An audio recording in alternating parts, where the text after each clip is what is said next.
মা শব্দের যেমন কোনো বিশ্লেষণ হয় না, তাই মায়ের কাছে যাওয়ার কোনো দিনও থাকে না। তাই সকাল সকাল রেডি হয়ে উঠে পড়লাম রামপুরহাটে।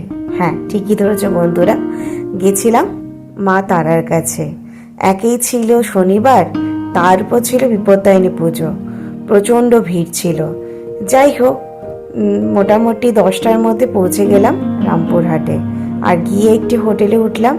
আর বিকেলবেলা দেখো, দুজনে আমরা রেডি হয়ে একদম গেলাম মায়ের কাছে পুজো দেওয়ার জন্য।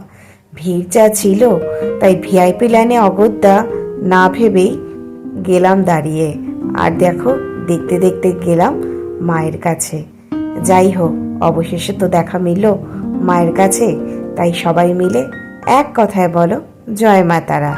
আর দিনটা দেখো শেষ হলো এই ফুলকো ফুলকো আলুর চপ দিয়ে। মা তারা আবার আসবে।